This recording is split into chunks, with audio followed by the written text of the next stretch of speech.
дар идомаи сафарҳои эҷодӣ ин навбат ҳайати муассисаи давлатии телевизиони илм ва табиат бо мақсади ба наворгирии табиати нодири мавзеи сари хосор ба самти ноҳияи Балҷувони вилояти Хатлон раҳсипор мегардад.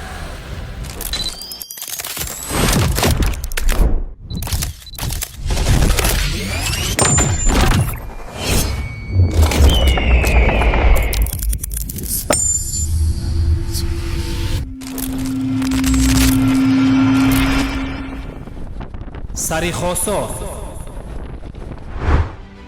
инак расидем ба Балҷувони кӯҳсор баҳри таҳияи филми мустанади сари хосор.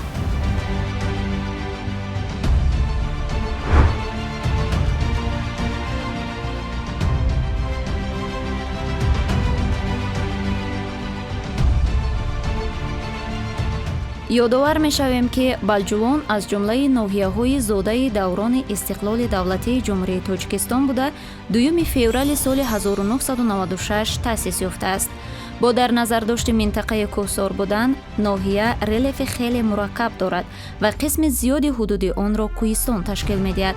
дар замони соҳибистиқлолии ноҳияи Балҷувон чун дигар гӯшаҳои кишвари биҳиштосоямон ба таври бесобиқа рушд намудааст.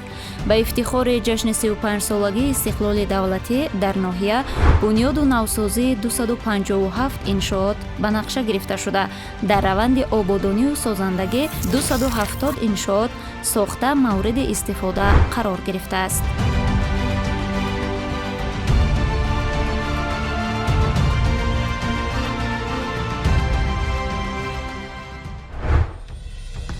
ноҳияи Балҷувон макони ҷойгиршавӣ қисми шимолу шарқии Тоҷикистон. масоҳат 1326 километри мураббаъ. шумораи аҳолӣ 36 000 нафар. баландӣ аз сатҳи баҳр 1400-1500 метр. масофа аз шаҳри Душанбе то маркази ноҳияи Балҷувон 175 километр. аз шаҳри Бохтар 127 километр. аз шаҳри Кӯлоб 69 километр. сафари ҳайати эҷодӣ ба самти сари хосор идома меёбад. биёед табиати пурасрор, долу дарахт, гулугиёҳ, чашмаҳои мусаффову дарёҳои пурхуруш ва ниҳоят шаршараи сари хосорро дар ин сафар бо ҳам бубинем.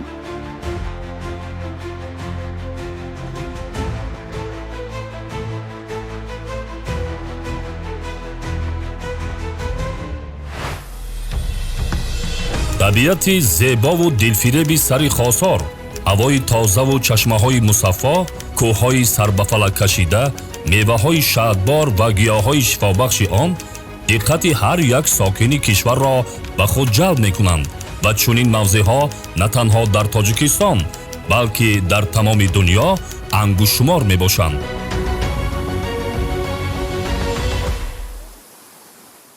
махсусан вилояти Хатлон ин нигини Тоҷикистон бигӯем хато намекунем, дар Тоҷикистон аст ки аз 25 шаҳр ноҳия 940 ёдгориҳои таърихиву фарҳангӣ, 200 мавзеи сайёҳӣ дар ҳар як ноҳияе ки меравем махсус барои худаша намун тарзи хуби меҳмоннавозӣ яке аз он мавзеъҳои сайёҳӣ, таърихӣ, фарҳангӣ ва инам бошад дар ноҳияи зебоманзари Балҷувон мавзеи сайёҳию таърихиву фарҳангии сари хосор ки бо табиати зебо, зиёда аз 200 чашмаи шифобахш, меваҳои ширин, зиёда аз 400 намуд алафҳои шифобахшу табобатӣ, гиёҳҳои шифобахшу табобатӣ 400 намуд дар мавзеи сари хосор, ҳайвонҳои нодири ваҳшӣ аз қабили бабри барфӣ, хирси малла, оҳуҳо, бузҳои кӯҳӣ ва пеш аз ҳама анамун табиати зебои нодири шаршараи сари хосор ки аллакай бренди сайёҳии ҷумҳурии Тоҷикистон ҳам мебигӯем, хато намекунем, дар арсаи байналмилалӣ аст. дар ноҳияи Балҷувон 5 ҷамоати шаҳраку деҳот мавҷуд аст. сари хосор яке аз ҷамоатҳои дурдаст мебошад. аз маркази ноҳияи балҷувон то деҳаи шайдон 36 километр роҳ аст. барои тай кардани ин масофа аз сабаби дар минтақаи душворгузари кӯҳсор хусусан қадқади дарёи сурхоб будани роҳи мошингард 2 соат вақт сарф мешавад.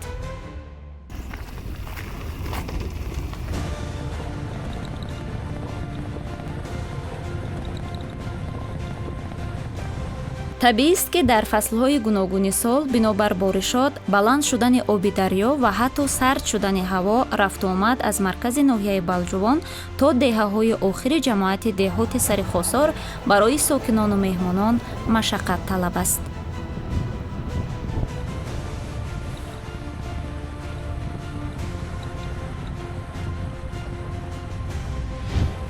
мавриди зикр аст ки барои бунёди роҳи мошингарди аҳамияти ҷумҳуриявӣ доштаи балҷувон сари хосор аллакай тадбирҳои амалӣ рӯи даст гирифта шуда корҳои сохтмонӣ дар қитъаҳои алоҳидаи ин масири душворгузар бо маром идома доранд. роҳи мазкур яке аз лоиҳаҳои муҳими инфрасохтори нақлиётӣ дар минтақа ба шумор рафта дар масофаи умумии 54,1 километр ва паҳнои 10 метр дар ду қитъа бо назардошти инфрасохтори зарурӣ бунёд хоҳад шуд.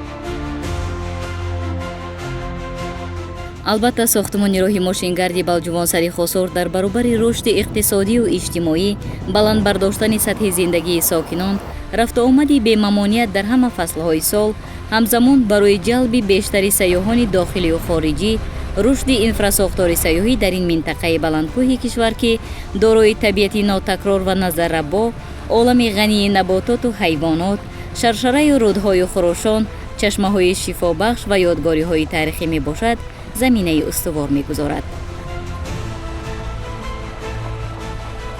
мавзеи сарихосори ноҳияи балҷувон дорои ёдгориҳои фарҳангиву таърихии қадима, кӯҳҳои сарбасамо, табиати зебои нотакрор, шароити мусоиди иқлимӣ мебошад ки яке аз минтақаҳои зебоманзар ва нодири ҷумҳурии Тоҷикистон ба шумор меравад. На территории Балҷувонского района выявлено не так много памятников, потому что район горный. Практически долин там нету. Сохранились кое-какие участки небольших террас, нижних террас и все. Поэтому большие города там создавать просто было негде и невозможно. Хотя через Балҷувон проходил один из отрезков, регионального отрезка Великого Шелкового пути, который связывал южную ветку, которая шла по северу Афганистана, потом выходила на Памир, дальше двигалась в Китай, и Каратигинским маршрутом. Вот одна из этих региональных ветков, она проходила через Балҷувон. ҳангоми сафар намудан ба мавзеи Шаршара ба чашми мо кӯҳҳое намоён мегардад ки кӯҳҳои сангӣ ҳастанд ва ин кӯҳҳо чуноне ки шумо дида истодаед қабат ба қабат ҳастанд ва аз таърихи кӯҳан доштани ин мавзе дарак медиҳанд. сарихосор дар нишебиҳои ҷанубии қаторкӯҳи вахш дар болооби дарёи сурхоб тақрибан дар баландӣ 1200-1800 метр аз сатҳи баҳр воқеъ гаштааст ки бо кӯҳсорони баланд, талу теппа ва обшораву чашмаҳои мусаффояш таваҷҷӯҳи сайёҳони дохиливу хориҷиро ба худ ҷалб намудааст. манбаъҳои оби сарихосорро дарёҳои сурхоб, тира, оби мазор, шуробдарё ва шаршараи пушти боғ ташкил медиҳанд. дар ҳудуди сарихосор тақрибан 200 чашма ба қайд гирифта шудааст ки дар баландии аз 1000 метр то 2000 метр аз сатҳи баҳр ҷорӣ шуда ба обҳои ширин ва шуртам ҷудо мешаванд. бархе аз ин чашмаҳо хосияти табобатӣ доранд. оби ин чашма ширин аст, бинобар ин ҳангоми сафар ин ҷо каме таваққуф намуда об нӯшидем. бо гирифтани об дар зарфҳо сафари худро боз идома додем.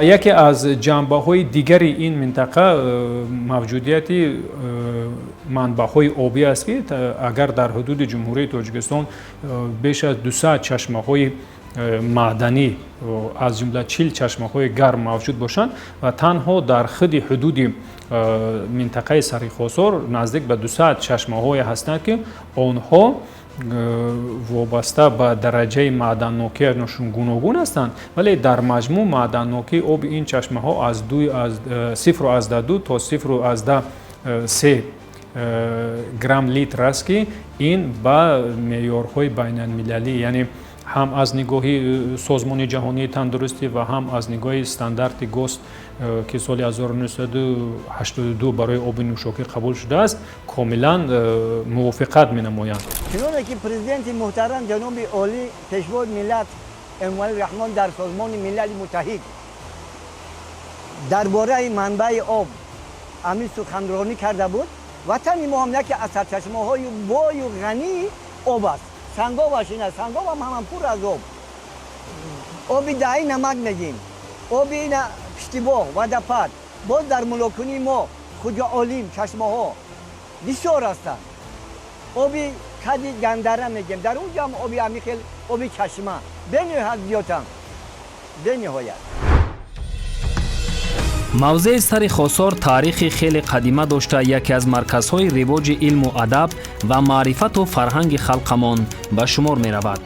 беҳуда нест ки бо ин сабаб ва бинобар иқлими ниҳоят мусоид, оби фаровон ва табиати зебову нотакрори худ Сари Хосор асрҳои зиёд макони мирнишин будааст.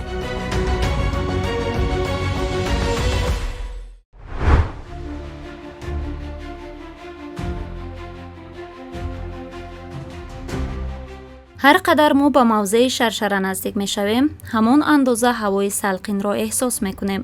аммо ба мушоҳида мерасад, ки вазъи ҳаво тағйир меёбад. осмонро абри тира фаро мегираду дар минтақаҳои баландкоҳ борон меборад. ин ҳолати табиӣ ҳангоми сафар ба минтақаҳои болоӣ паёми хуш надорад, зеро тавассути дарёчаҳое ки аз дараҳо ҷорӣ аст, сел мефарояд. дар натиҷа об баланд шуда ба гузаштани воситаҳои нақлиёт монеа пеш меорад. айнан мо ба чунин ҳолат рӯбарӯ шудем. сокинони маҳаллӣ аз болои дарёчаҳо бо кӯпрукҳо, яке пиёдаву дигаре савори мототсикл мегузаранд.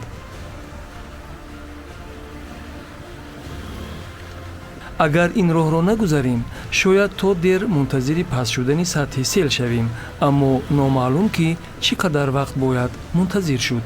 сел ҳар лаҳза зиёд шуда роҳро рахна мекунад. бинобар ин зарур шуморидем ки вақтро сипарӣ накарда зудтар роҳро убур кунем.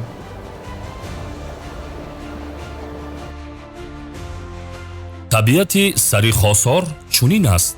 ҳар лаҳза вазъи ҳаво дигар мешавад, гаҳе боронию гаҳе офтобӣ.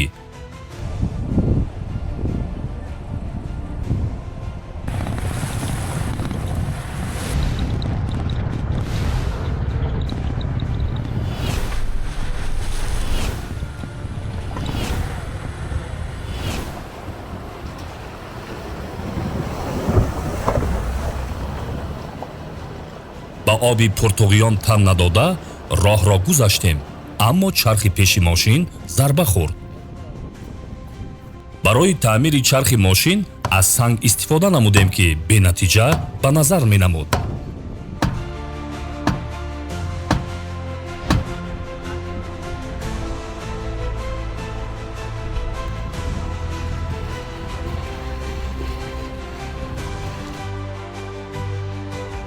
аз сокинон василае дархост кардем то чархи каҷшударо рост кунем.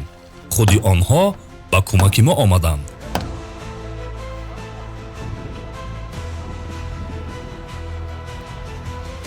рафтани ҳамун вақте ки ба ҳамун мавзе сафар мекунӣ, чи анамун дарраҳое ки мегзарӣ, роҳҳои пурпечтоб аст. бале бисёр бо ҳамин Сари Хосор рафтанаш ҳамин роҳҳош мемонад дар ёди кас. чӣ ба ҳамун обҳо ки вақте гузаштӣ, ба дарёчаҳое ки ҳаст, талу тепачаҳое ки ҳаст, вақте ки меравӣ, бояд ҳамин хел бошад табиат. мо бояд табиатро ҳис кунем, ки мо аллакай ба табиат рафтесем. ҳамин гуна дар масири роҳи мошингарди балҷувон сари хосор то деҳаи уланг омадем. Маҳаллаи аҳолинишини камари кӯҳ ки 43 хоҷагӣ дорад. бо расидан ба ин рӯстои зебо шом фаро расид. офтоб дар паси кӯҳи баланд лаҳза ба лаҳза ғуруб меравад.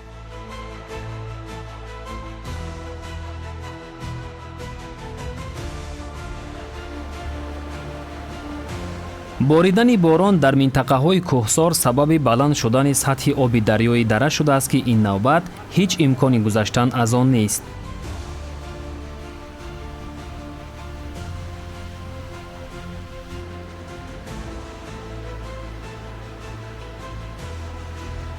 дар ин ҷо бо сокини маҳаллӣ маҳмадалӣ номарде вохӯрдем. ӯ аз чанд лаҳза пеш омадани сел суҳбат кард. оби ин дараи сари хосор низ ба дарёи Сурхоб ҳамроҳ мешавад. нақшаи кӯшиши гузаштан аз ин роҳ бенатиҷа аст, зеро сели шадид роҳи дарёро аллакай корношоям кардааст.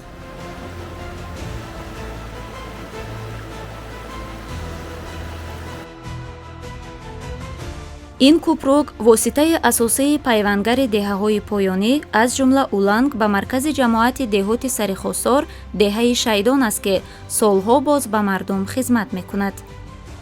нақлиётро дар ин сӯи дара мегузориму худ пиёда аз ин пули ларзон мегузарем.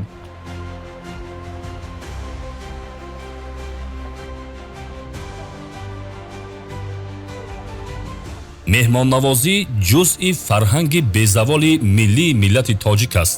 дар деҳаи Шайдон дар хонадони Абдулло Одиназода, котиби ҷамоати деҳоти сари хосор меҳмон шудем.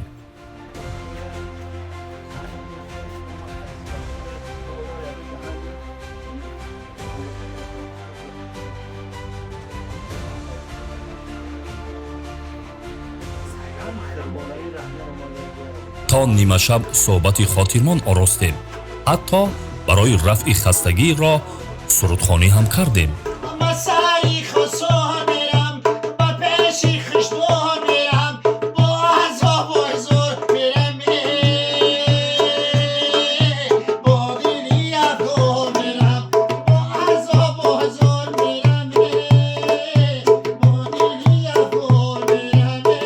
вақте ки дар хонаи яке аз мардуми сари хосор меҳмон мешавӣ, каса хоб намебарад. мардуми сари хосор дар баробари ин бисёр мардуми ҳунарманд аз ҷиҳати навохтани асбобҳои мусиқӣ, чӣ думраву тавлаку анамун сароидану аслан мардуми кӯҳистонӣ бо дили соф, пеш аз ҳама дили соф, бекина. бо ҳамин шаб инҷо мемонем. субҳ сафари худро ба самти мавзеи Шаршара идома медиҳем. субҳи деҳаи Шайдон.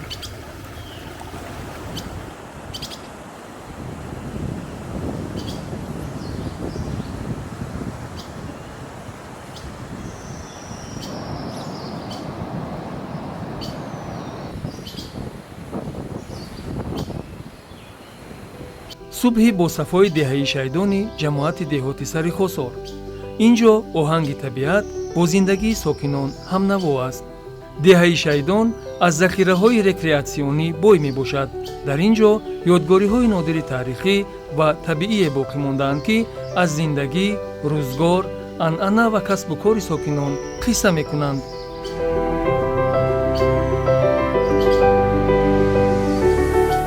ба сари хосор ҳамроҳи оила ва дӯстони наздик сафар кунед. дар он ҷо иштиҳои кас меояд, чӣ аз ҷиҳати хӯрок хӯрдан, чӣ аз ҷиҳати табиат, оромӣ, овози паррандаҳо, овози анамун шаршара, як бӯи махсуси табиат аст дар он ҷо. баъзеҳо мегӯянд ки бӯи чи аст дар он ҷо? бӯи гули хор, дар он ҷо бӯи субинак, ҷамбилаак, бӯи алафҳои табобатӣ ки ба димоғи кас мерасад, аллакай худ ором мешавад шахс. ин аллакай як табобатӣ аст. деҳаи шайдон дар замони соҳиб истиқлолӣ симои худро комилан тағйир додааст. бунёди инфрасохтори замонавӣ аз ҷумла роҳи мунфарш, маркази савдову хизматрасонӣ, муассисаҳои муосири таълимӣ, иҷтимоӣ, истеҳсолӣ, майдони парчами давлат ва чандин иншооти дигари наву замонавӣ ба зебоии ин рӯстои дурдасти кишвар ҳусни дигар зам кардааст. парафшон гардидани парчами давлатӣ дар сутунпояи 25 метр бо паҳноии матои 7 ва дарозии 14 метра бо гулгашти зебо нишони возеҳи арҷгузории сокинони шарафманди деҳаи шайдон ба ин муқаддасоти давлатӣ мебошад.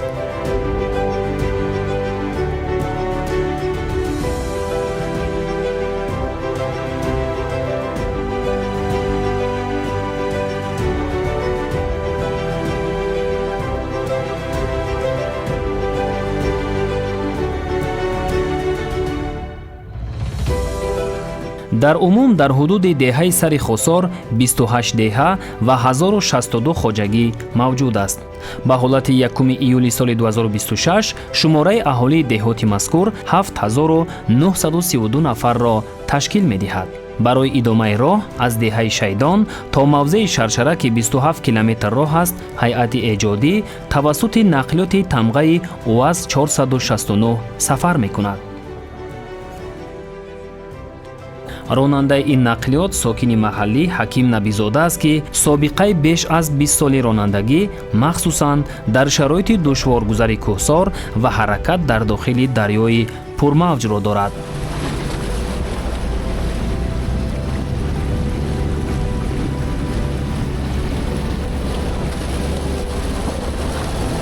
Ну, люди ездят просто вот по дну реки.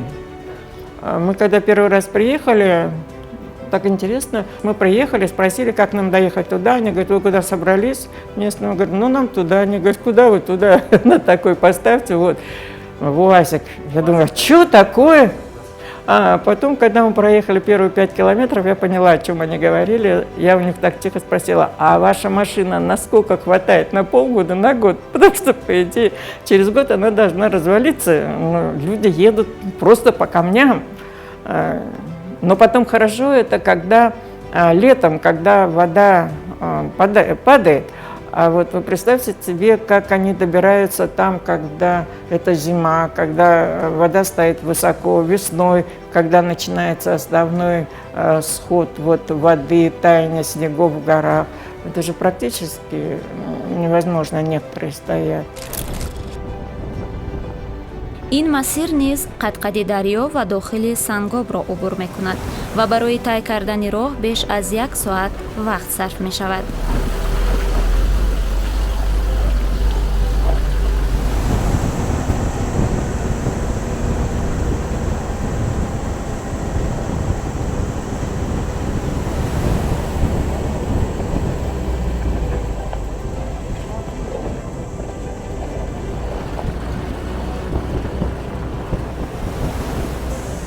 ҳангоми сафар баъзан зарурат мешавад ки барои наворбардорӣ бояд таваққуф кард.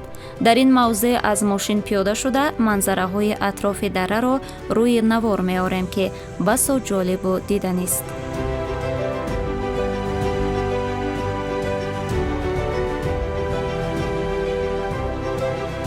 акнун барои идома додани сафар ронанда муҳаррики нақлиётро бо ин усул фаъол мекунад.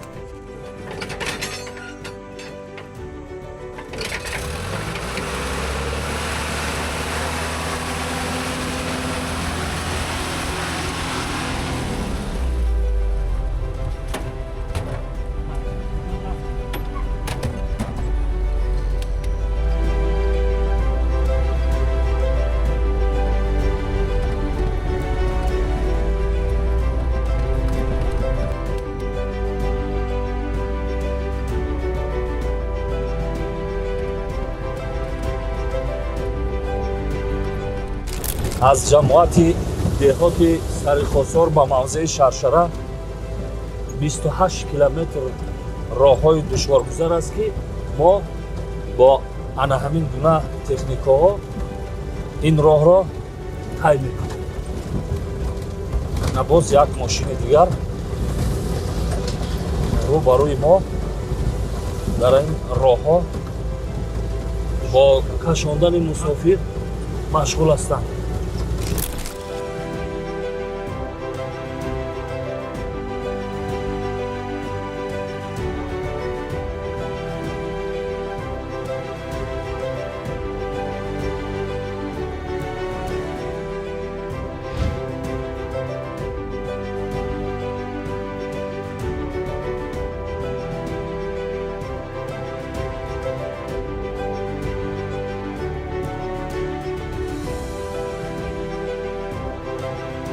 бинандаҳои азиз, ҳангоми ҳаракат намудан дар роҳ мо бо амаки Авазхон аз деҳаи Сафедроҳ вохӯрдем ки мехоҳем атрофи табиати зебо ва чанде аз таърихи ана ҳамин мавзеъ барои мову шумо равшанӣ меандозад.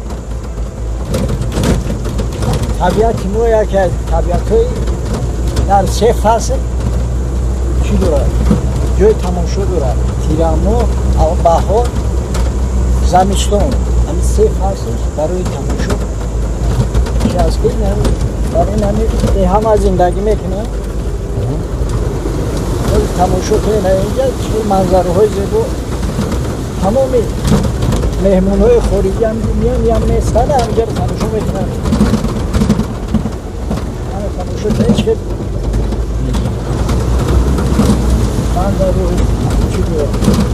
این مثال سال خوب اومده اگر برای چارو برای زنبور علفو مثال من گفتم گل بسیار برای زنبور بسیار طبیعت اومدن. از تاریخ موضع شرشره چی میدونید؟ من خیلی کلونو شنیدم که یک بزرگواره بزرگواره مثال ایسال ما از اون سرشاسته تالی شدم مثال ایسالی 5-6 میدونم که تمام ай хориҷиё даври саюзда онҷо тамошо меомаданд. ина хонаи япулочои раҳмат, саломат бошед. барои ҳамроҳӣ кардан роҳбаладӣ намудан ташаккур ба шумо. саломат бошед.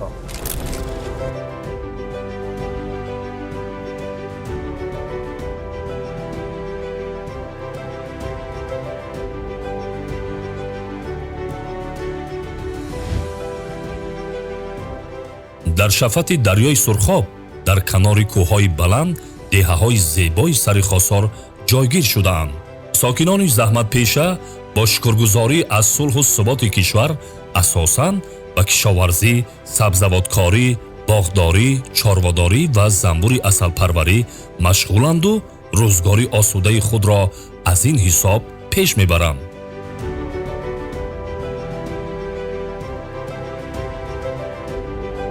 از سال 89 ما میبینیم پیشروی خیلی نقصیده.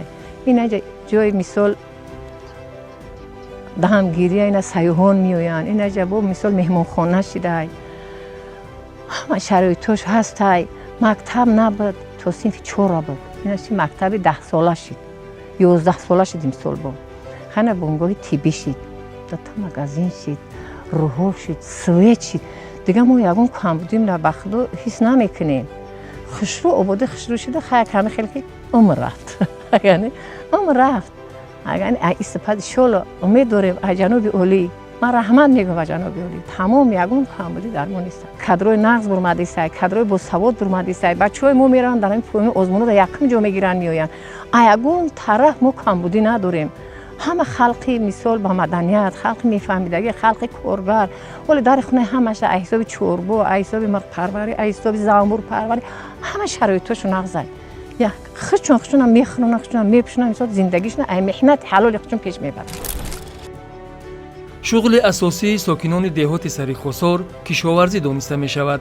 اهل زحمت همه ساله با وسیع نمودن مساحت زمین‌های کارم و باغات میوه‌دهنده محصولات فراوان طبیعی به دست می‌آورند که این عامل در تطبیق یکی از هدف‌های استراتژی حکومت مملکت تأمین امنیت عضوکاواری مساعدت می‌کند.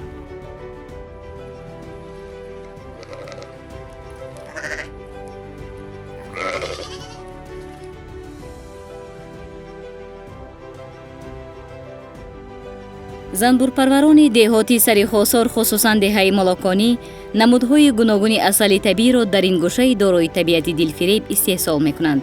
иқлими минтақа барои занбурпарварӣ хеле мувофиқ буда, сокинон ҳамасола бо афзун намудани оилаи занбури асал маҳсулоти зиёди аз ҷиҳати экологӣ тозаву табобатӣ ба даст меоранд. деҳоти сари хосор макони меваҳои шаҳрбор аз қабили чормағз, тут, хуч, олуча, нок, себ, зардолу, ангур, хусусан навъҳои дарахтони тут дар сари хосор фаровон аст.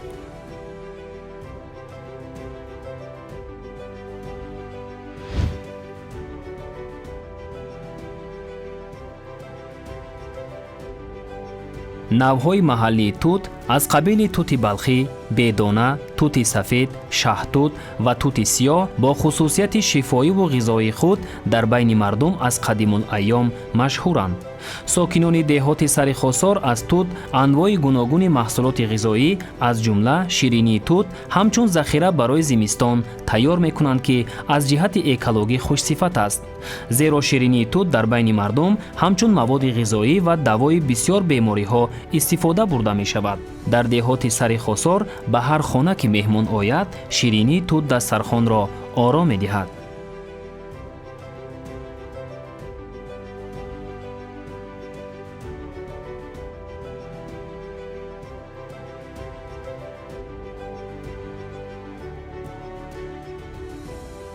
дар баъзе минтақаҳои деҳоти сари хосор дарахтони тути азимҷуссае мавҷуданд, ки баландии қад ва ғафсаи танашон аз садсолаҳо умри худ дарак медиҳад. масалан, ин дарахти тут бештар аз 4 метр ғафсӣ дошта ғарқи ҳосил аст. ба ақидаи мутахассисон, сабаби фаровонии дарахти тут дар сари хосор аз ҷониби мардуми маҳал ба таври шинонидани қаламча ва пайвандкунии тут мебошад. Есть тутовник, все есть. Тутовник, они везде такие вот большие есть, потому что тутовник с древности, в общем-то, использовался. Это была единственная возможность, так сказать, получить сахар, скажем так, в живом виде. Поэтому тутовник берегли, просто так его никто не пилил, не рубил, охранял. Поэтому тутовник, да, тутовые деревья там иногда стоят такого объема огромного, что очень. деҳоти сари хосор замини ҳосилхез дорад. сокинони маҳаллӣ бо истифода аз обу хоки зархези ин гӯшаи беҳиштосо ба парвариши картошка ва дигар навъҳои сабзавот аҳамияти хоса медиҳанд. хусусан картошкапарварӣ хеле рушд ёфта, навъҳои гуногун ва селексионии он васеъ истифода бурда мешаванд. навъҳои картошка дар сари хосор аз ҳар гектар то 300-350 сентинер ҳосил медиҳанд. сокинони деҳаи мулоконӣ ҷамоати деҳоти сари хосори ноҳияи балҷувон ҳар қитъа замини корамро самаранок истифода мебаранд ва барои рӯзгори хеш айни ҳол ҷамъоварии картошкаро шурӯъ карданд. фаровонии ҳосил аз обу хоки ҳосилхези ин диёр гувоҳӣ медиҳад, чун дар мардуми мо картошкаро нони дуюм ҳам мегӯянд. барои ҳамин сокинони деҳа пайваста заминҳои назди ҳавлигиро самаранок истифода мебаранд, то захираи худро барои 2 сол таъмин намоянд.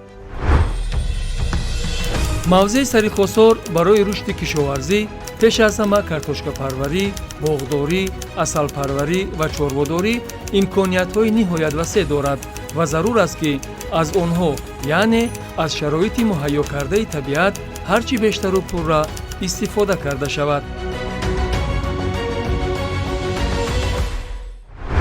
ягон чӣ намехарем. ҳамин хинон мекунем, картошка мекунем, пиёз мекунем, мисол каду мекунем, чорбомон гӯшмон ай чизи хинон медроя, ай хонавода хинон, ай бизу гӯспанд, мурғи, тухм, ҳама ай маҳсулотҳои меҳнатҳои худмон ай мекунем, бе дору, бе ҳичи мехӯрем. ягон ҷои модачӣ нест ай, танқисӣ нест ай. вазмине ҳам намекунем. барое ки мо дар кӯло будем, мо халқи пахтакор будем, мерафтем, мо дар он вақт ҳам кор мекардем. ки ба ҳамон гармиш дар ин сарқинӣ ягон майда кор вазми нест мекунан бачо мекунан картошка мекунан пиёз мекунан каду мекунан ҷугори мекунан мисол тамом ями гов мол мекунан алафро чиқам мекунан мебараванд метан ягон камбудиш нест боғи табиии сари хосор соли 2003 бо қарори ҳукумати ҷумҳурии тоҷикистон бо мақсади ҳифз ва нигоҳдории ҷангалҳои паҳнбарг ва мезофилии тоҷикистони марказӣ олами ҳайвоноти хоси минтақаи мазкур ва ҳамчунин рушди сайёҳии экологӣ ва илмию маърифатӣ дар ҳудуди ноҳияи балҷувони вилояти хатлон таъсис дода шудааст. масоҳати боғи мазкур 3805 гектарро дар бар мегирад. боғи табиии сари хосор бинобар мавқеи ҷойгиршавӣ ва биоҷуғрофӣ дорои экосистемаи хос ва бои гуногун ранг мебошад ки дар минтақаи осиёи марказӣ назир надорад. тибқи таснифоти байналмилалии ҳифзи табиат боғи табиии сари хосор ба категорияи минтақаҳои муҳофизатшавандаи ба танзим даровардашуда категорияи 2 маҳсуб буда барои ҳифзи гуногунии биологӣ ва ташкили сайёҳӣ пешбинӣ гардидааст. дар ҳудуди ҷумҳурии тоҷикистон дар маҷмӯъ 900 маҷмӯаи ё комплекси табиӣ мавҷуд аст ки онҳо 22% сатҳи ҷумҳуриро ташкил медиҳанд, яъне 22% ҳудуди ҷумҳурии тоҷикистон бевосита минтақаҳои табиӣ муҳофизатшаванда ҳастанд ки аз рӯи ин нишондиҳанда дар байни кишварҳои минтақа ҷумҳурии тоҷикистон беназир аст ва ин пеш аз ҳама ба мавқеи географии ландшафтӣ ва шароитҳои табиии орографии ҷумҳурии тоҷикистон марбут аст ки яке аз ин минтақаҳо минтақаи сари хосор дар ҳудуди вилояти хатлон мебошад ва ин минтақа ҳанӯз аз ибтидои солҳои 2000 дақиқан соли 2003 ҳамчун минтақаи боғи табиӣ таърихию табиӣ қабул карда шудааст ва аз нигоҳи идоракунӣ минтақаи сари хосор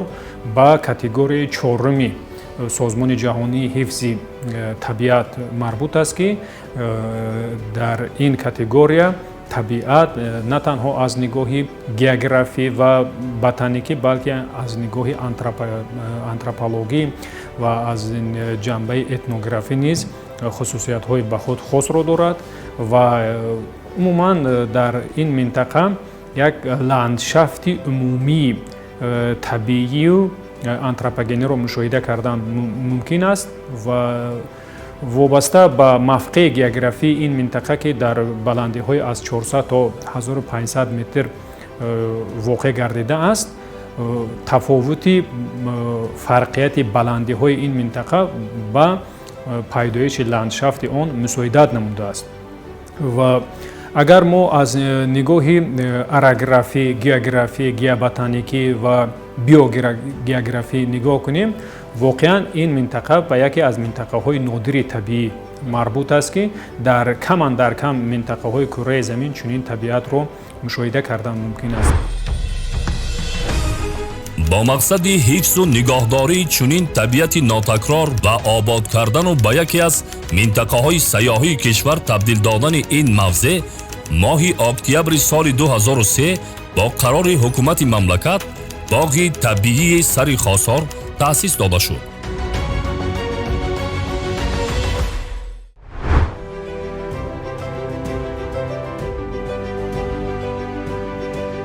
бойгарии хоси сари хосорро ҷангалҳои кӯҳӣ ки аз чормағзор ва якчанд намуди дарахтони мевадиҳандаи ёбоӣ ва дигар намуди олами наботот иборат мебошанд ташкил медиҳанд. зеро ин мавзеъ дорои ҷангалзори табиӣ ва флораву фавнаи гуногуни кӯҳистонӣ мебошад. дар ҷангалзори ин минтақа дар баробари ҳайвоноту паррандагони сершумор намудҳои гуногуни дарахтони мевадиҳанда ва дигар буттаҳои нодир мерӯянд. инчунин дар ин минтақа беш аз 200 намуд растаниҳои гуногуни махсусан ҳифзшавандаи мавҷуд ҳастанд ки онҳо дар баробари аҳамияти ботаникии худ инчунин аҳамияти шифоҳӣ доранд ва аз нигоҳи олами наботот бошад дар ин минтақа бисёр ҳайвонҳои то имрӯз ки ба китоби сурх ворид гардиданд ҳифз ва нигоҳдорӣ мешаванд ки онҳо дар баробари таъмини рушди экосистемавии минтақа нақши бениҳоят муассир доранд. мувофиқи назари олимон, минтақаи сарихосор дорои захираҳои бойи набототу ҳайвонот буда метавон аз ин бойгарии табиат ҳамчун маҳзани бебаҳои генофонди миллӣ дар корҳои илмӣ таҳқиқотӣ генетикию селексионӣ васеъ истифода бурд. зеро аз натиҷаи таҳқиқоти олимон бармеояд ки дар қисмати миёнакӯҳу баландкӯҳҳои сарихосор набототи буттагию дарахтӣ ва дар доманакӯҳҳояш бештар растаниҳои нимбиёбонӣ ва даштӣ мерӯянд. гарчанде олами набототу ҳайвоноти ин қаторкӯҳ дар қиёс ба дигар қаторкӯҳҳои кишварамон як дараҷа мавриди омӯзиши олимон қарор гирифта бошад ҳам, аммо таркиби фауна ва флораи он то кунун ба таври мушаххас муайян карда нашудааст. ана ҳамин гуна роҳҳои душворгузар ва байни дарёву кӯлҳои хурде убур карда ба шаршараи ҷамоати деҳоти сарихосори ноҳияи Балҷувон наздик мешавем ва ҳангоми ҳаракат ба ин мавзеъ моро кӯҳҳои баланди осмонбӯс ва табиати зебову нотакрори ин диёри бииштосо мафтун мегардонад. вобаста ба шароитҳои табиӣ, орографӣ ва ландшафтии ин минтақа пажӯҳишҳои бевосита гузаронида нашудаанд ва яке аз муҳаққиқони бевоситае ки дар ин минтақа баъзе корҳои илмиро анҷом дод Шодравон Ҳасан Асоев буд ва он таҳти унвони экосистемаи сарихосор як китоберо навиштанд ва дар он ҷо баъзе ҷанбаҳои ин масъаларо то андозаи равшанӣ андохтанд ва воқеан аз ҳам нигоҳи табиӣ ва ҳам нигоҳи инсоншиносӣ минтақаи Балҷувон минтақаи нодир маҳсуб мешавад, зеро дар ин минтақа дар натиҷаи омӯзишҳое ки олимони Академияи Миллии Илмҳои Тоҷикистон дар ҳамкорӣ бо олимони Ветнам, Фаронса ва дигар кишварҳо гузаронданд, муайян карданд ки на танҳо ин минтақа яке аз минтақаҳои пайдоиши растаниҳо, балки ин минтақа яке аз минтақаҳои қадимтарини сукунати инсоният маҳсуб мешавад ва мувофиқи маълумотҳое ки дар ин ҷо археологҳо ковишҳо анҷом доданд, дар ин давра он бозёфтое ки ба давраи ҳайтолиён ва ҳатто пештар аз онҳо мансуб ҳастанд дар ин ҷо бозёфт гардид. Ин далели он аст ки ин минтақа яке аз минтақаҳои пайдоиши тамаддуни инсоният ки бевосита ба миллати мо мансуб аст ба ҳисоб меравад ва дар рушди кишоварзие ки дар ин минтақа дорад, он растаниҳое ки то ба имрӯз дар шароитҳои гуногуни геохронологӣ то ба имрӯз боқӣ мондаанд, инҳо далели бармалои рушди кишоварзӣ аз аҳди бостон гувоҳӣ медиҳанд. Яъне дар ин минтақа ҳам инсоният, ҳам табиат ба ҳам тавъам омадааст ки ин минтақаро ҳамчун минтақаи сайёҳии байналмилалӣ пешниҳод намудан далели бармалои ин гуфтаҳост. гиёҳҳои шифобахши сарихосор. дар ҳудуди Тоҷикистон зиёда аз 2500 намуди растаниҳои шифобахш мерӯянд ки аксари онҳо дар сарихосор вуҷуд доранд. дар миёни растаниҳои шифобахши сарихосор намояндагони оилаҳои лабгулон, чатргулон, мураккабгулон ва настарониҳо ҷойгоҳи хоса доранд. гиёҳҳои шифобахш аз он ҷумла пудинаи кӯҳӣ, пудинаи лаби обӣ, хоб маҳмил, хоб чикри нему чикри каг меган, ё як чиз аст ки табиӣ аст. дар ин ҷо бисёр аст амитоғо зардгулак, чой каҳак дар ин ҷо мерӯянд бисёр. релефи сарихосор басо мураккаб буда бо гуногун шаклии худ аз дигар минтақаҳои кишвар фарқ мекунад. сохти ландшафтро пасткӯҳҳо, доманакӯҳҳо ва кӯҳҳои баланд ташкил медиҳад. инчунин қисмати зиёди релефи ин мавзеъро миёнакӯҳҳо ташкил намуда, онҳо дар баландии 1200-3000 метр аз сатҳи баҳр ҷойгир шудаанд. дар сари хосор кӯҳҳо на танҳо манзараанд, балки девори муҳофизати ҳаёт мебошанд.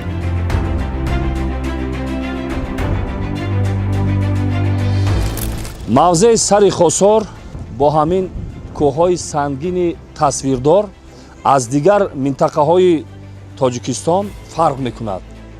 ҳавои мӯътадил ва манзараҳои дилфиреб ва нотакрор. Ну, природа, конечно, очень красивая.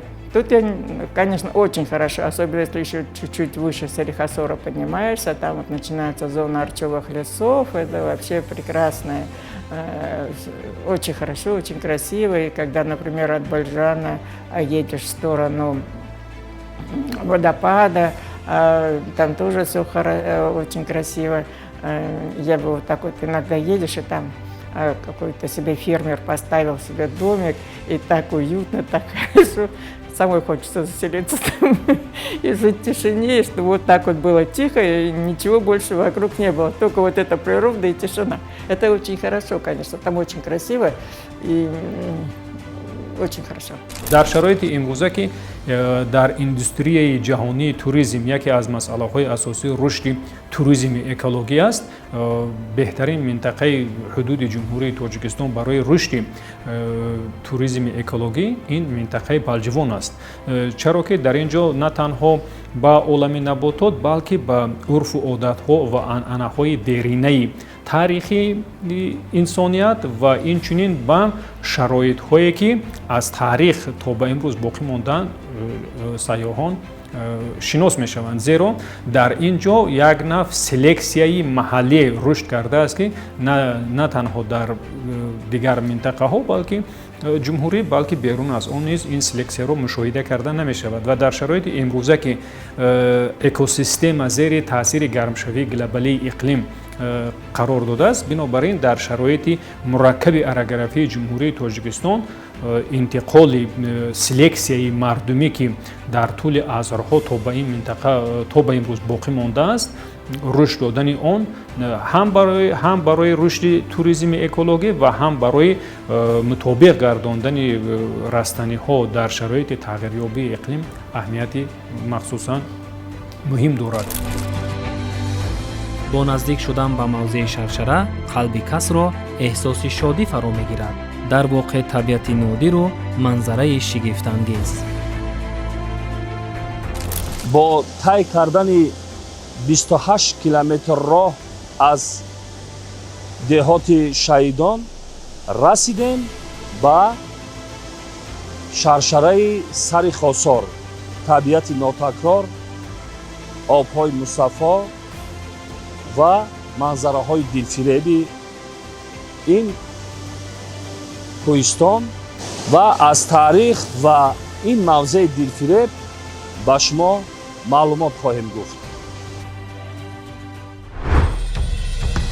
яке аз мавзеъҳои зебоманзари ин водии шаршараи 50 метра аст ки аз ҷумлаи зеботарин ва баландтарин шаршараҳои кишварамон буда, дар баландии 2010 метр аз сатҳи баҳр кӯҳҳои ҳамешасабзи ин маконро зебу ором медиҳад. шаршараи сари хосор дар канори дарёи сурхоб ҷойгир шудааст. сурхоб яке аз шохаҳои дарёи Панҷ ба шумор меравад. аз маркази ноҳияи Балҷувон то мавзеи шаршараи сари хосор 63 километр аст. аз маркази шаҳри Душанбе бошад, масофаи роҳ 199 километрро дар бар мегирад. шаршара аз баландии 50 то 60 метр ба поён мерезад. ҳарорати ҳаво дар тобистон дар ин макон рӯзона то 38 дараҷа ва шабона то ба 15 дараҷа мерасад. зимистон то 15-25 дараҷа сард мешавад. навобаста ба боришоти барфи зиёд ва сардӣ, оби шаршараи сари хосор ба таври ҳамешагӣ ҷорист.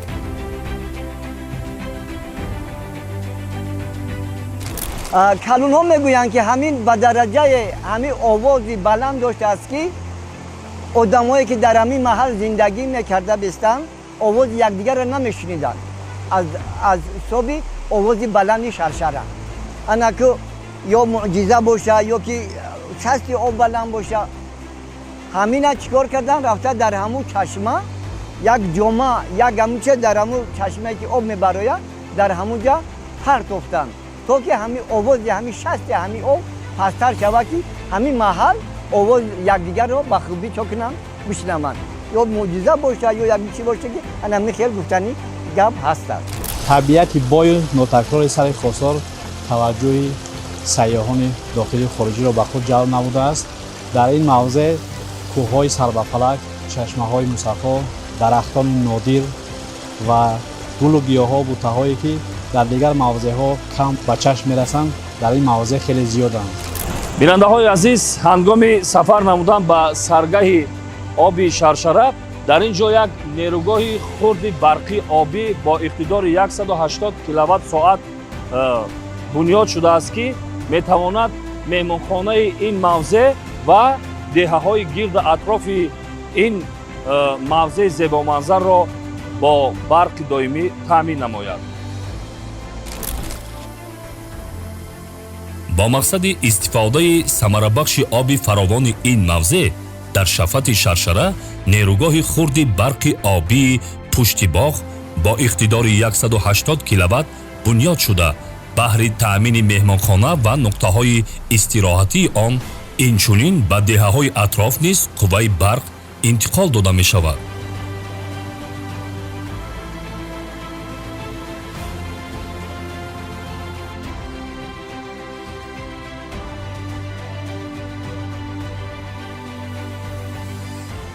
акнун ба саргаҳи оби Шаршара меравем.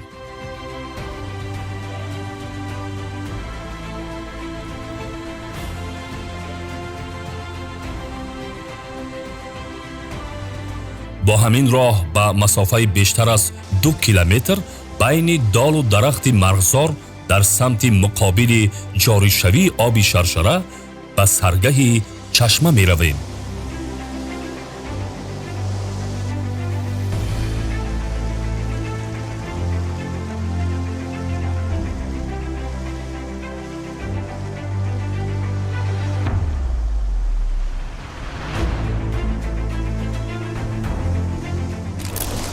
мавзеъ меравем ки аввалин бор рӯй навор оварда мешавад.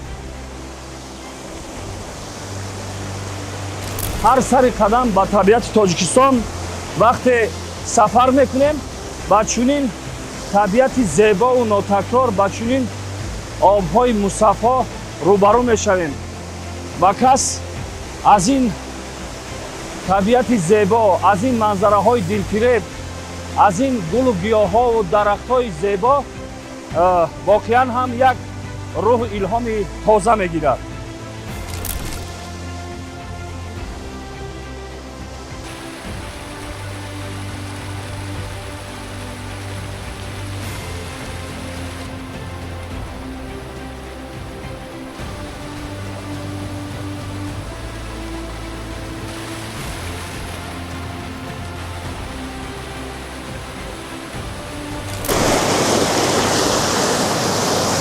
тавре ки шумо мебинед, бинандаҳои азиз, ҳангоми сафар намудан ба саргаҳи Шаршара дар ин ҷо об ду қисмат мешавад, яъне ду тақсим мешавад. ин қисматаш бошад барои нерӯгоҳи хурди обии барқӣ ки дар поён барои шумо маълумот дода будем ва дигараш бошад ба Шаршарае ки дар ин мавзеъ ҷойгир аст ва боз роҳи худро ба саргаҳ идома медиҳем.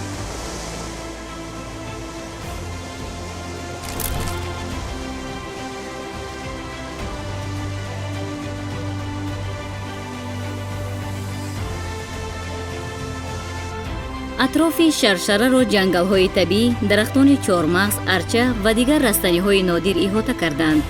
хусусан қисмати болоии обшораи пушти боғи мавзеи мулоконӣ арчазори зебо аст. баландии дарахтони арчаи зарафшонӣ дар ин мавзеъ то 30 метрро ташкил медиҳад. ин макон дар баробари оби ҳамешаҷорӣ дар 4 фасли сол сарсабз низ ҳаст. ин аст зебоии табиати нодир ва беназири кишвар.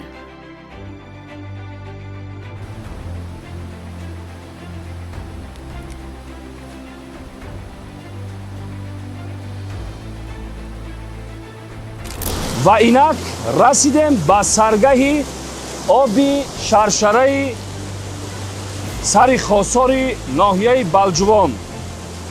тамошобинони азиз, албатта дар назар хеле хурд метобад. вақте ки ба поён ҷорӣ мешавад, васеъ шуда як шаршараи дилангез, як шаршараи зебо, як табиати нотакрореро барои мову шумо бинандаҳо пешниҳод мекунад ки ин сохтаи дасти инсон нест. ин зебоиҳои табиати дилфиреби тоҷикистон аст. инҷо сарчашмаи шаршараи сари хосор аст.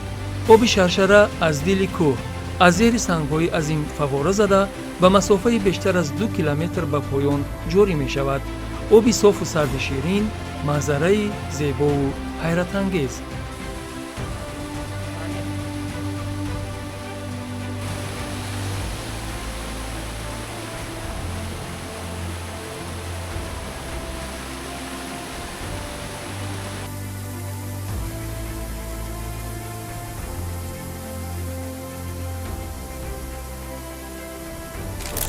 муъҷизаи табиатро бинед.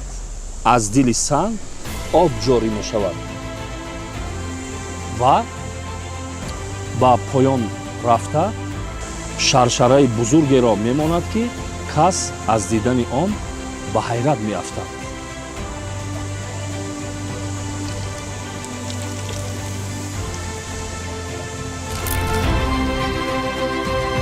тафовути шаршараи сари хосор аз дигар шаршараҳои машҳур дар он аст ки оби чашма дар нишебии тақрибан 45 дараҷа ҳамворӣ дар шохаҳои алоҳида ба масофаи 80-100 метр ҷорӣ шуда сипас рост ба замин мерезад ва як манзараи ниҳоят зебову дилкушоро ба вуҷуд меорад.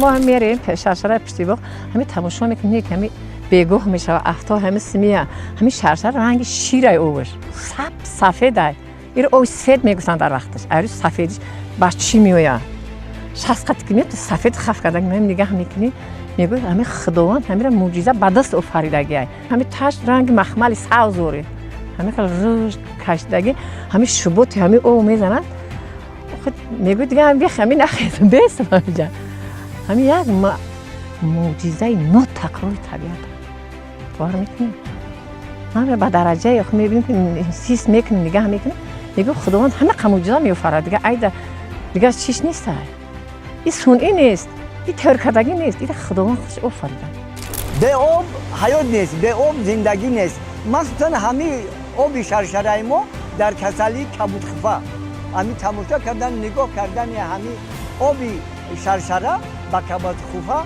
بسیار فایده دارد منفعت آور است تجربه کردیم خصوصیت آب همین شرشره همین است که این آب سفید یک آبی برنده حل میشدگی کم کم مزه تلخی دارد همین آدمی که اگر یگون خوراک خوره در حال از همین آب مینوشد تا که همین زودتر چی شود حل شود حل میکنه همین مزه حل شوندگی هم دارد همین آب شرشره бинандаҳои азиз як ҷолибияти дигари шаршараи сари хосорро ба шумо бигӯем ки об аз боло ҷорӣ шуда ба зери сангҳо ба поён меравад.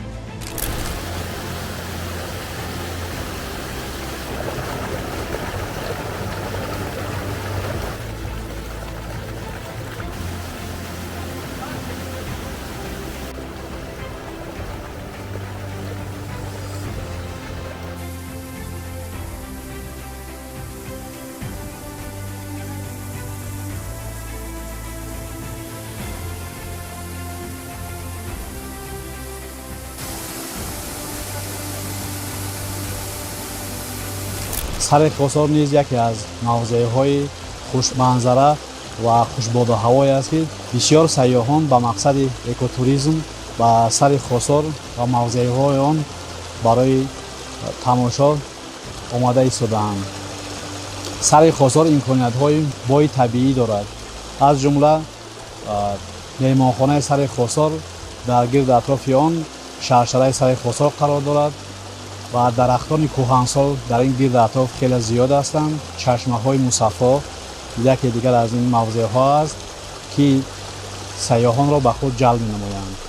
туристҳо аз тамоми ҷаҳон ҳатто аз амрико از گرمانیا از شویتسیا آمده بودند باز هم آماده ایستادند این کشور ما را با تشبوسی پیشوای ملت منطقه سیاحی اعلام کردند میخواهیم که امریکا باز هم آباد و آبادتر شوند برای همین بود هواش همینجوری توریسم اعلام کردن همین سیاحان ما در دوره چندم بود سال 78 79 ما اومدیم ای پولشا ای شویتساریا ای دیگه مملکت ها همینجا توریست ها می اومدن انا پیاده می اومدن همین چیزاشون میشوکاشون در پوشون 12 نفر خطاش دیگه ما سروی باغ من اومدیم مثل خونه ما در نو مهمونداریشون میکردیم میستادن میگفتیم اخی این مملکت ها بود اینجا چیش معقوله میتونم بود هواش اوش طبیعتش معقوله که همین آدم ها همونجا میخیزن اینجا چی میان تماشا میان دهمگیری میان ما اینو رو دیدم من کدام سالی جمعی میرم از سال 78 من همین جمعی میرم از سال که من همین مثال امی اولاد همین اولاد اقل دیدم من ایکولو ما میومدم میرفتم هر تویستان بعد از سال 89 یک بار بعد اومدم نیک ایجا یگون مایده خک بچه‌م جون خداوند میگیره نیک ای باره سلامتی بگوی همین وطن بهترین وطنه به هیچ چیزی بگم خطا نمیکنه. در موضع شرشره برای مهمانان و سیاحان شرایط ضروری مهیا گردیده است. از جمله نقطه‌های استراحت با گذاشتن کت‌های براحت که زیر آنها آب شرشره با صدای آرامبخش روح و جان جاری است. طبیعت طبیبی به همتاست. با معجزه‌های خود مثل چنین موضع‌های نادر طبیعی جسم و جان انسان را با آرام ساختن عصب طبابت می‌کند.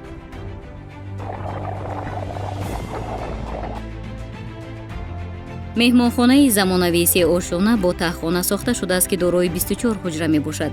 مهمانخانه سر خاصار با نظر داشته طلبات معاصر بنیاد شده امکانیت دارد در یک وقت به 60 نفر خدمت رساند. حجره های خواب، راهرو و دیگر انشاءات مهمانخانه با سطح و صفتی بلند و اسلوب معاصر معماری آرا یافته است.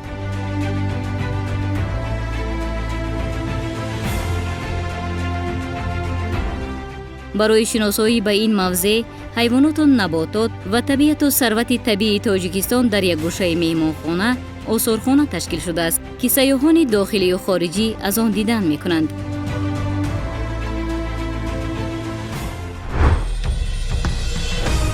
با استفاده دادن مهمانخانه معاصر سریخاسار در روبروی فواره شرشره که با همت فرزندان همین دیار بنیاد شده است، با فراهم آوردن شرایط خدمترسانی معاصر سیاحی این گوشه زیبای کشورمان را باز هم جذاب گردانیده است.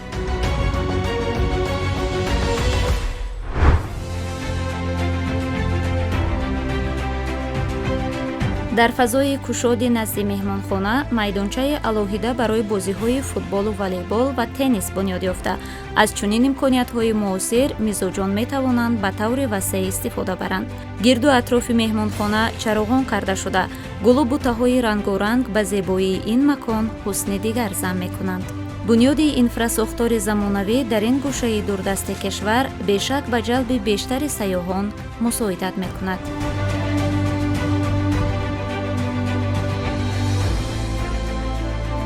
در این موسمی که آغاز شده است در سر خاصار از دور و نزدیک آمده ایستادند. در مهمانخانه سر خاصار برای 60 نفر در یک وقت اتاقی مهیا شده است با تمام خدمت‌رسانی‌های لازم. خط‌های برهوا در نزد شرشره واقع شده‌اند و خدمت‌رسانی را برای مهمانان با صفت بلند به ایجاد آورده ایستاده‌اند. در آینده نقشه داریم که بیشتر سیاح‌های خارجی به این موضع جلب شوند و این منطقه همچون سمت افضلیت‌ناکی اکوتوریسم تاجیکستان معرفی گشته و همه از این موضع آمده دیدن نمایند. با رشد پیشرفت ساحه‌های اقتصادی کشور در این منطقه علاقه امکانیت‌های نوی سیاحی با اینفراستراکتور نو مهیا کرده شدند و امیدواریم که با رشد این ساحه و جلب سیاحان این منطقه بیشتر معرفی می‌گردد و آن نه تنها در معرفی این منطقه بلکه در معرفی تاریخ و تمدن فرهنگ ملی و معرفی рушди тоҷикистон дар даврони соҳиби истиқлолӣ мусоидат менамуд. имрӯз дар яке аз мавзеъҳои дурдаст ҳамун сари хосор меҳмонхонаҳои сатҳи олӣ сохтаанд барои истироҳат кардан. чӣ дар табиат истироҳат мекунем? ба забони вай англисӣ мегӯянд ки кемпинг глемпинг. дар он ҷо ҳам и ҳостел яъне меҳмонхона ва глемпинг ин калимаи хонае ки аз ҷиҳати истироҳат кардан ба ҳамаи шароитҳо муҳайё аст, аллакай дар он ҷо ҳаст. мо метавонем рафта дар меҳмонхонаи сатҳи олӣ зиндагӣ кунем, бале табиати зеборо бибинем, аз боду ҳаво баҳра барем, оби чашмаи шифобахша бинӯшем, 200 чашмаро якбора тамошо кунем, оилавӣ як ҳафта дар он ҷо рафта истироҳат карда меваҳо. аксарияти ҷавонҳое ки дар шаҳр калон мешаванд дарахтора ин иша айнаш фарқ намекунанд. пешниҳод мекунем ба модарон, ба падарон, ба волидайни азиз ки фарзандотонро гирифта ба табиат бодоморозӣ.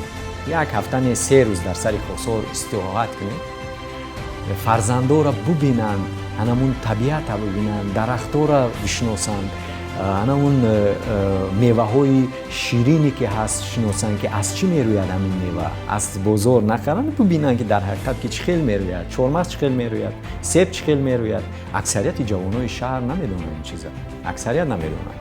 имрӯз мутаассифона ки мо пешниҳод мекунем ба ҳамаи волидайн ки аз фурсати муносиб истифода бурда ки чӣ қадар пеш аз ҳама мо чӣ дорем?